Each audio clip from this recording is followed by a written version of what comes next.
మనిషి ఈ ప్రపంచంలో జన్మిస్తూ ఉన్నాడు. జన్మించాడు గనక పెరుగుతూ ఉన్నాడు. పెరిగాడు గనక జీవిస్తూ ఉన్నాడు. జీవిస్తూ ఉన్నాడు గనక ఏదో ఒకరోజు ప్రపంచంలో మరణిస్తాడు. ఇది అనివార్యమైనటువంటి జీవన సత్యం. కనుక జాతశహి ధ్రువో మృత్యు, నాయన పుట్టినటువంటి ప్రతివాడు ఈ ప్రపంచంలో మరణిస్తాడు అని ఉదారమైనటువంటి హృదయంతో శ్రీకృష్ణ పరమాత్మ సత్యాన్ని వినిపించాడు. ఎందుకో తెలుసా? పుట్టడం అంటూ జరిగింది గనక, పుట్టడమే ఆరంభం గనక, దేనికైతే ఈ ప్రపంచంలో ఆరంభం ఉంటుందో దానికి అంతం కూడా ఉంటుంది. Simple reason, simple logic. కనుక పుట్టినటువంటిది ఏదో అది నశిస్తూ ఉంది. ఇటువంటి నశించేటటువంటి విధంగా మన దేహం కూడా ఉంది. కానీ విచిత్రం ఏంటంటే ఎవరికీ ఈ ప్రపంచంలో మరణించడం ఇష్టం లేదు. ఎవరికి ఈ ప్రపంచంలో చావడం ఇష్టం లేదు. ఎవరికి ఈ ప్రపంచంలో తాను లేకుండా పోవడం నచ్చడం లేదు.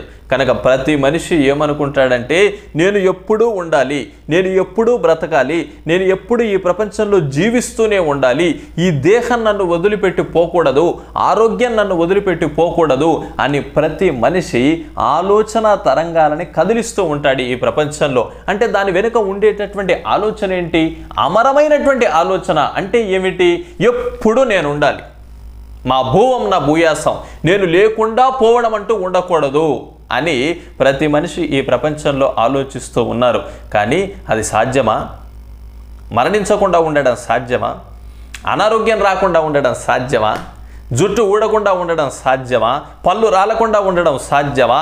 దేహం అనారోగ్యం వాత పడకుండా జీవించడం ఈ ప్రపంచంలో సాధ్యమా అంటున్నాను. ఎందుకో తెలుసా? దేహం వచ్చిందే పోవడం కోసం, ఆరోగ్యం వచ్చిందే పాడు కావడం కోసం. కానీ దేహం చూస్తే ఈ విధంగా ఉంది, మనిషి యొక్క ఆలోచనలు మాత్రం నేను అమరత్వాన్ని పొందలేనా, నేను ఎప్పుడు ఉండలేనా, నేను శాశ్వతంగా బ్రతకలేనా, ఈ దేహంతో ఎప్పుడు ఉండాలనేటటువంటి నా ఆశకు మరి కారణం ఏమిటి? ఈ ప్రయత్నానికి లేదా ఈ ఆశకి లేదా ఈ ఆలోచనకి ఫలితం ఎక్కడ?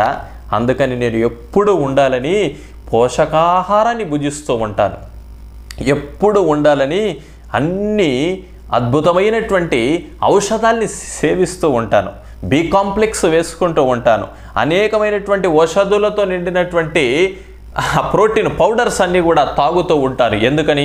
ఈ దేహం ఎప్పుడు ఆరోగ్యంగా ఉండాలి, ఎప్పుడు ఉండాలి. ఎందుకని? నా ఉనికికి ఆధారం ఈ దేహమే అనేది మానవుని యొక్క అభిప్రాయం. కనుక ఇది పోతే నేను పోతున్నాను ఏమో అనేటటువంటి భావన ఉండడం చేత ఐ యామ్ అలైవ్ ఆల్వేస్, నేను ఎప్పుడు కూడా ఈ ప్రపంచంలో చిరజీవిగా జీవించాలి, చిరస్థాయిగా జీవించాలి, నాకు మరణం ఉండకూడదు అని మనిషి అనుకుంటాడు. కానీ ఇది సాధ్యమా అంటుంది శాస్త్రం. ఎవరు ఈ ప్రపంచంలో చిరంజీవిగా ఉన్నారు చెప్పండి? ఎవరు ఈ ప్రపంచంలో శాశ్వతంగా నిలిచారు చెప్పండి? దేహంతో వచ్చిన తర్వాత పోనివారు ఈ ప్రపంచంలో ఎవరున్నారు చెప్పండి? అన్ని దేహాలు వస్తాయి, ఈ ప్రపంచంలో పోతాయి. కానీ మానవుడి యొక్క ఒక్క అవకాశం ఉంది. ఈ దేహం కూడా వచ్చింది, ఈ దేహం కూడా పోతుంది. దేహం పోతుందే కానీ నువ్వు పోవు. ఇది విషయం. దేహం లేకుండా పోతుంది, కానీ దేహంలో ఉండే దేహి ఎవరో వాడు మాత్రం పోడు. ఆ దేహే నేను, ఆ ఉనికే నేను, ఆ ఎరుకే నేను, ఆ ఆత్మే నేను, ఆ చైతన్యమే నేను, ఆ సంవితి ఏదో ఆ ప్రజ్ఞనే నేను అని గనక నువ్వు గుర్తించేటట్లయితే ఈ ప్రపంచంలో ఇంకా నీకు దుఃఖం లేదు. ఎందుకని?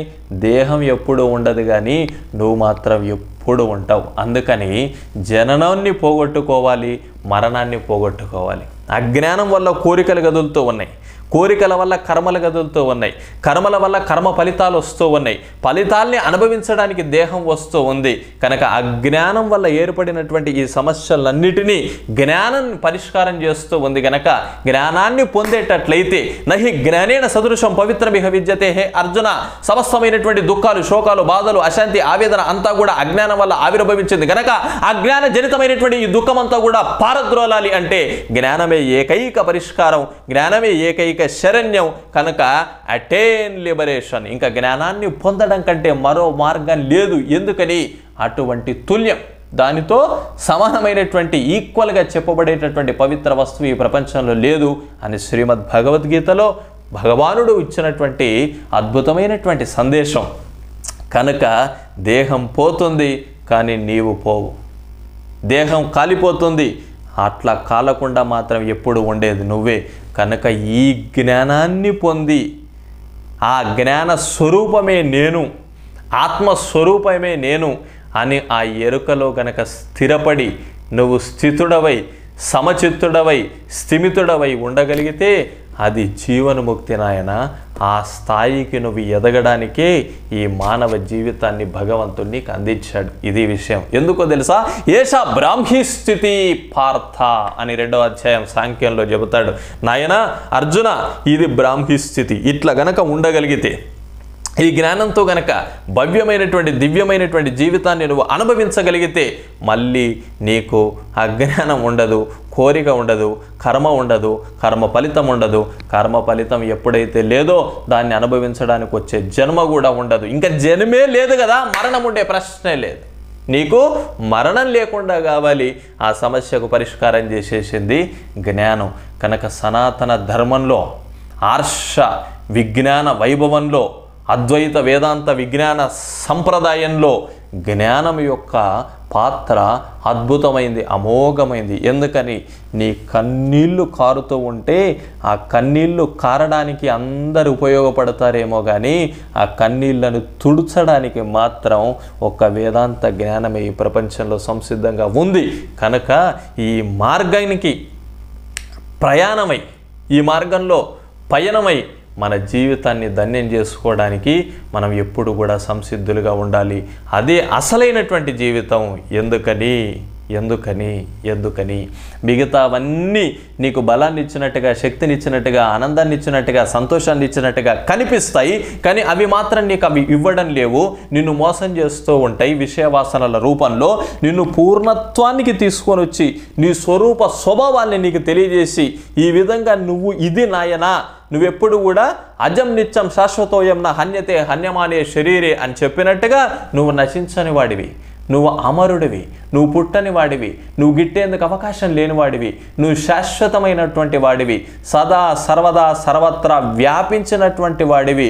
సత్ ద ఎగ్జిస్టెన్స్ ఏదో, చిత్ ద జ్ఞానం ఏదో, ఆనందం ఆనంద స్వరూపం ఏదో అదే నువ్వు అని తెలియజేసేటటువంటిది వేదాంత జ్ఞానం. కనుక ఈ మార్గంలో జీవితాన్ని నడిపిస్తూ తదనుగుణమైనటువంటి జీవన విధానాన్ని తయారు చేసుకొని అట్లా జీవించిన వాడే ఉత్తమమైనటువంటి వాడు. ఆ బుద్ధి కలిగిన వాడే గొప్ప బుద్ధి కలిగిన వాడు, లేకపోతే కాదు అన్నాడు భాగవతంలో ప్రహ్లాదుడు. ఎందుకో తెలుసా? దీన శుభము లేదు, దివ్య కీర్తియు లేదు. ఓ దీన శుభము లేదు, దివ్య కీర్తియు లేదు. జగతి పుట్టి పుట్టి చచ్చి చచ్చి పొరల నేల మనకు పుటని చావని త్రోవను వెతకి కొనుట దొడ్డ బుద్ధి.